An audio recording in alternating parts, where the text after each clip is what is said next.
Hey, everybody. Misty Williams here from Healing Rosie. And I am on today with my friend Charles, and we're going to talk about something very, very important. Coffee. Yes, I know everyone is nodding in agreement. Yes, coffee is very important. This is interestingly kind of a controversial topic. There's a lot of beliefs, we will call them, around coffee. My dad was a coffee drinker growing up. Very avid, passionate, must have my coffee drinker. And none of the women in my family, my sisters or my mom included, ever really got into coffee. And I only became a coffee drinker myself probably 6 or 7 years ago. And that was mainly because I wanted coffee as a carrier, meaning there's so many awesome things you can put in coffee. And there's still people in our community who will ask questions like, is coffee good for you? And should I be getting coffee out of my diet? And what kind of coffee is good? And is the mycotoxins things true? So we are going to talk about all the myths and the legends today with Charles Livingston. Hey, Charles. Hi, how are you? I'm fantastic. Good. So Glad to be here.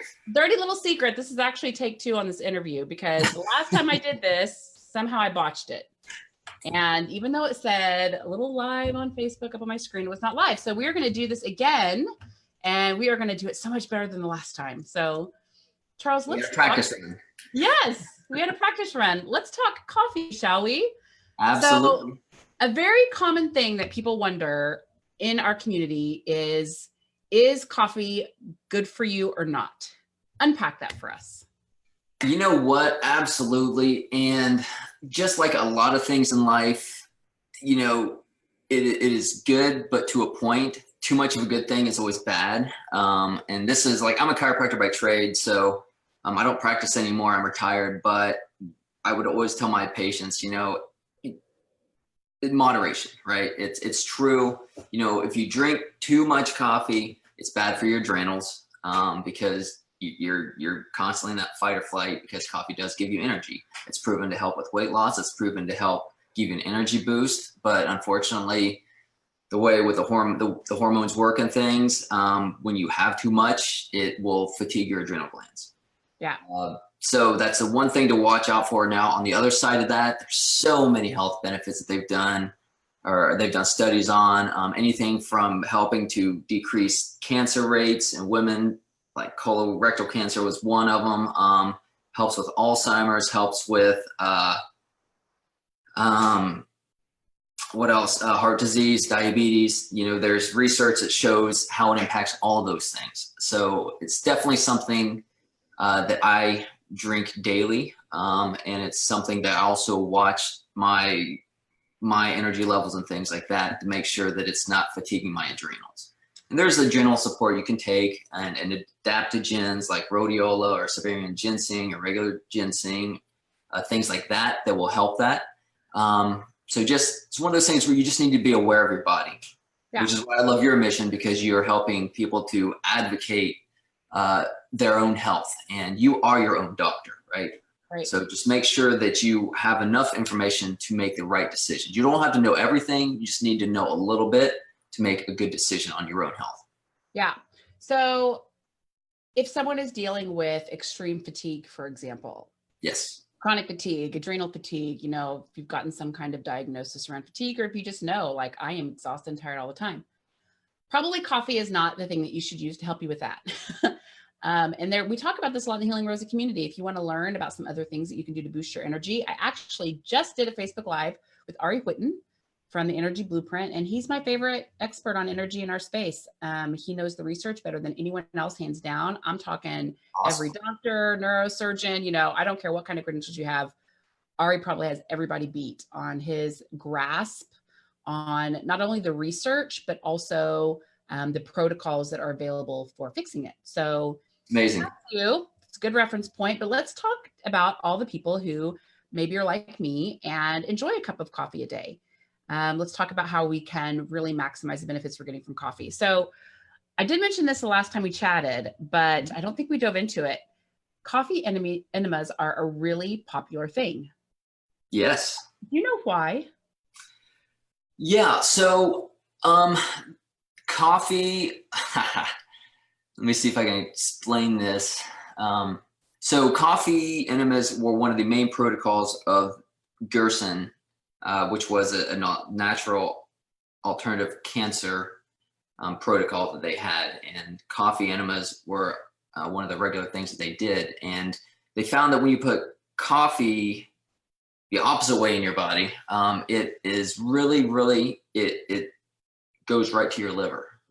Like the way it absorbs, it's closer to your liver. It's your body just really likes it. And there's a protocol you have to lay, a certain way, and it's something that they do like daily. Like if you have cancer, the protocol is a bunch of different. The Gerson protocol had to do with like taking like I believe carrot and apple juice like 13 times a day, then doing a coffee enema daily. So I think that was like the gist of the protocol. But yeah, I mean, it's fantastic.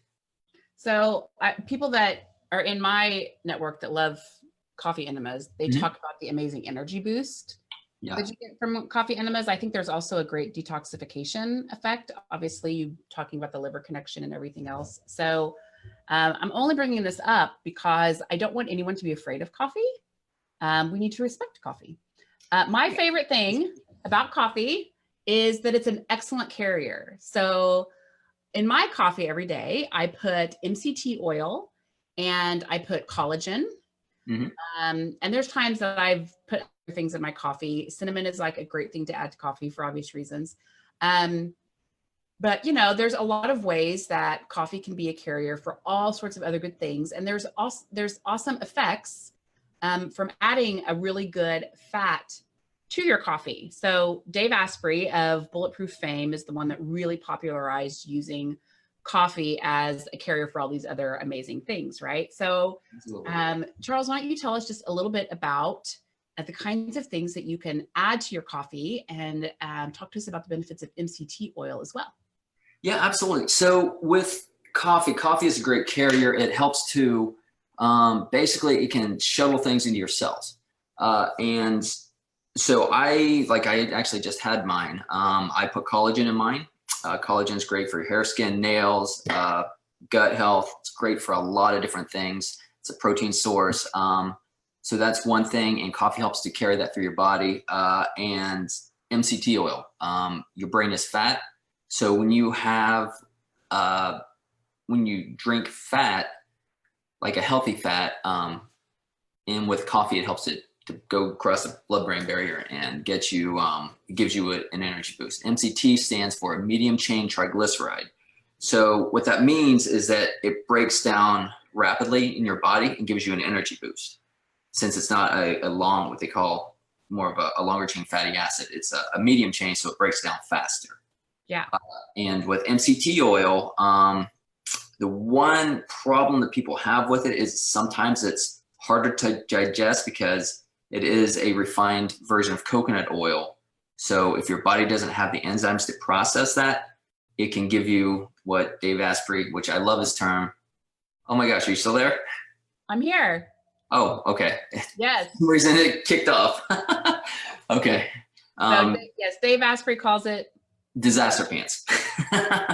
And the way that you mitigate that is, one, you either do as C8 oil, which is MCT oil, as I believe C8 and C10. What they do for a C8 only oil is they pull out the C10, and it's a more refined version, and you don't have that issue doing that. So what I do in my coffee is I'll put collagen, then I'll put the C8 oil in it. The other way to mitigate that is to take digestive enzymes. That also helps give you the enzymes until your body will start producing the enzymes to take it.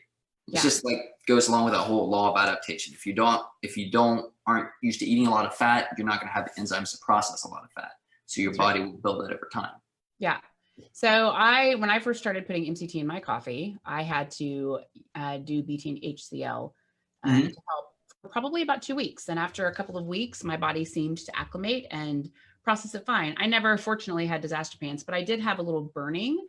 It almost felt like an acid reflux response that I fortunately don't have anymore now that my body has adapted. So I personally love the brain boost that I get from the MCT oil. I totally feel like my brain is sharper. For sure. anything that I can do to give myself a mental edge is obviously really fantastic, especially in my line of work. So let's talk about the caffeine in coffee and maybe different people's response to caffeine and how you can kind of smooth out your body's response to caffeine and how you process caffeine. Yeah. So, obviously everybody's a little bit different on how they process caffeine. So just one of the things is looking at the type of bean that you're drinking with coffee. So if it's an Arabica bean, however you want to say it, then that is one of the better beans. And for some reason, the other type of bean is completely slipping my mind. But Folgers uses the other type of bean. Arabica is the higher quality bean. And with that, if you allow it to grow to maturity, making sure it's shade grown. So there's a bunch of different things that you can look at with the bean to make sure that you don't get the jitters from the caffeine. And that's the other problem is with the other bean, it can give you coffee jitters because a lot of times the other thing is if the coffee is harvested too soon, then the caffeine, it's a higher caffeine content and you'll get the jitters and it's a higher acidity, things like that can hurt your stomach. Yeah. And what was the other question you asked me about the caffeine? Just how do we kind of smooth out the effects? So obviously we just talked about adding the fat. Adding fat definitely keeps it from spiking so much because it slows absorption a bit. Yeah, we talked about this earlier. L-theanine is another great thing to add. And L-theanine is an amino acid that you find in teas. And that's why a lot of times when you drink a good green tea or sometimes a black tea, you don't get that jitteriness from tea that you would coffee. It's because of the L-theanine. And there are supplements that have L-theanine that do the same effect as well. Yeah.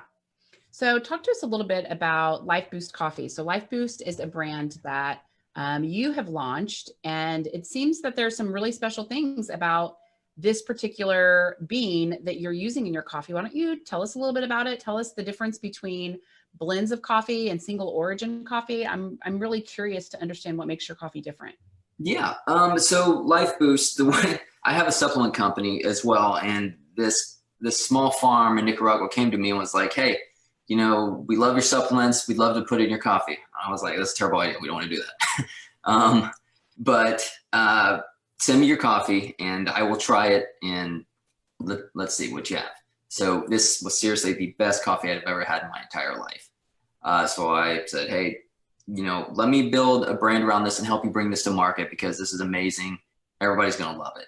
And the one thing that I noticed is when we started selling it was that I would get testimonials daily of people saying, "I can actually drink this coffee and it doesn't hurt my stomach." And so after doing the research and talking back and forth with them, and it was because this coffee has such a low acidity that people can actually drink it who have stomach problems. So that's one of the biggest draws to it. The other thing is it's shade grown and it's grown with organic methods. It's certified organic, shade grown. The beans are single origin from small farms, which means that a lot of times with coffee, if you look on the bag, you'll see that it'll say it's a blend. It says it's a blend. Is what they do is they take different beans and they put them together. And a lot of companies, to cut corners and save margin, they will take good beans and mix them with lower quality beans and put them together. And what that does is it can lead to cross-contamination and mycotoxins and mold and stuff in your coffee. And you're not getting a good quality coffee and all the benefits from that. Mm-hmm. So our coffee is single origin, it's shade grown, it's elevation grown. The higher on the mountain that a coffee is grown, the less likely it is to have mycotoxins because at that level, mold can't grow. Interesting. So, and then we also, we're fair trade. We take care of the farmers. We're actually above fair trade because we pay more than what fair trade actually pays. So we're really big. We're sponsors of the rainforest. Rainforest I can't even remember the name of that one. It's rainforest. It's like a rainforest.org or something like that. So we're sponsors of them, and what they do is they give 100% of the profit to, or it's a nonprofit, but they give 100% of that charity. All the proceeds go towards conservation. So it's not going towards management or anything like that. It all literally goes towards the rainforest, the deforestation, and saving the wildlife in those areas. So why don't you talk to us a little bit about what it means for beans to be shade grown? I've actually seen this on different bags, and it seems to be, kind of a benefit.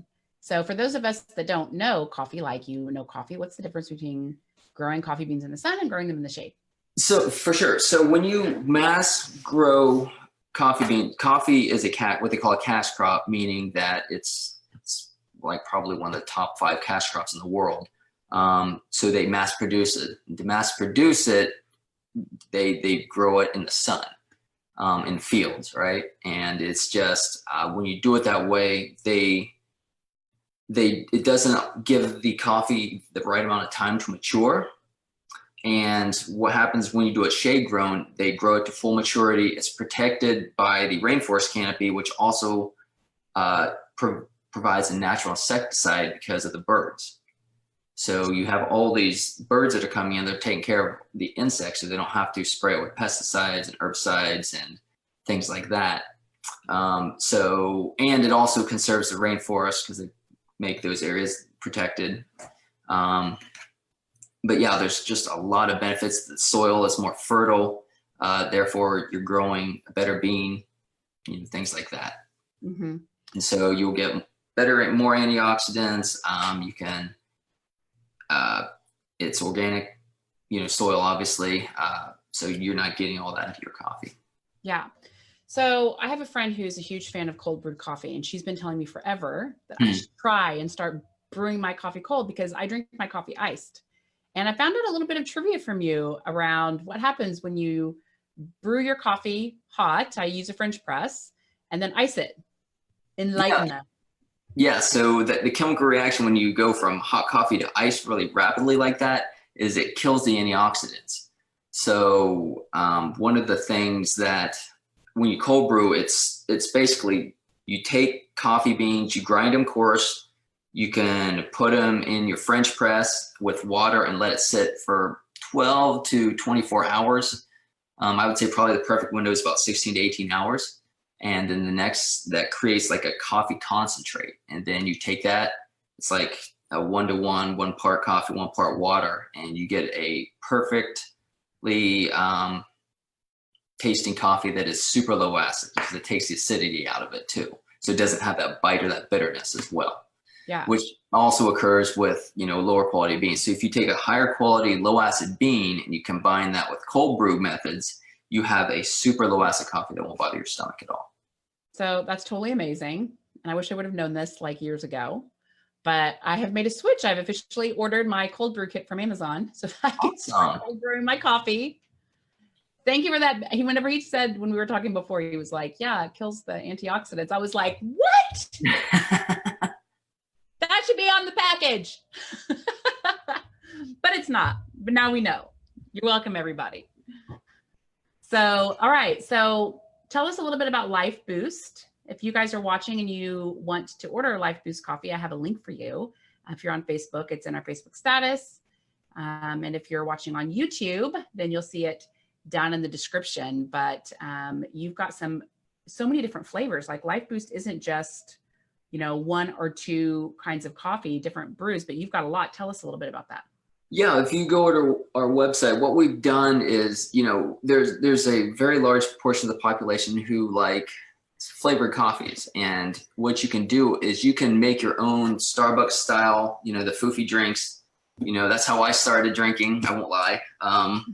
But you can we have like pumpkin spice flavor, we have French vanilla, caramel macchiato flavor. And you can get a healthy version of that coffee if you just, brew the coffee and you can put your heavy cream in or your butter or your almond milk or anything like that. And it gives you that little sweet treat without the sugar, without the calories. The one caveat with the flavored coffees is that The coffee beans are certified organic, but some of the fancier flavors are not certified organic because it's impossible to find those. We're working night and day trying to find a lot of those. But on the other side of that, a lot of that stuff burns off because there's the way they make flavored coffee is it's a natural extract and oil that they put over the beans. And when they roast the beans, a lot of that burns off. Yeah. So you're left with just the flavoring and not any of the oils itself. So there's no added calories, no sugar, anything like that. So I have a whole shelf in my pantry that has Life Boost coffee on it and all the different flavors, which is totally fantastic. And I drink the coffee every day. I love it. And I think everyone in our community is going to love it. So thanks for sharing so much. I wanted to offer one more gem for the women who I know are watching this and many of them that love their coffee. I tried personally, this is just my N equals one. I tried putting grass-fed butter in my coffee and my experience was that it packed on the pounds. Like the scale would go up. It was just that combined with MCT oil was just too much fat for my system. Then I started finding out that other women have a similar experience. So I think as women, we have to be careful about the fat thing, figuring out which fats are going to work for us. I think it's actually impossible for the body to store MCT if I've got my it breaks down fast. So MCT is definitely a safer fat from that perspective. And we need good fats. That's how our body makes hormones. LDL cholesterol plus vitamin A plus T3 equals pregnenolone. So this whole myth that we should be eating low fat and everything actually is what wrecked a lot of us, me included. So I instead use coconut oil. If you're really watching your saturated fat, or coconut milk, if you're watching your saturated fat, you could do almond milk or, another nut milk that doesn't have as much saturated fat. The new popular one that I've been seeing is oat milk. A lot of people are doing oat milk, and it's good. It's higher in carbs. But I mean, if that's not your concern, then it's perfectly tasty one. Yeah, I've been seeing oat milk everywhere too. And yeah, I'm turned off by the carbs in it, but I have to watch carbs. But if someone is very fortunate to have a different kind of metabolism, then hey, that's another good one. Yeah, so hemp milk's another good one. I've used hemp milk before. That's good. Yeah. Cashew milk, almond milk. Yeah, long live the nut milks. And so, well, thank you so much, Charles, for joining me again. I hope you guys all enjoy your Life Boost coffee and maybe learned a couple little tips here on what you can do to enhance your coffee and make it even better for you. And yeah, thanks for joining us, Charles. Absolutely. Anytime. Thank you for having me.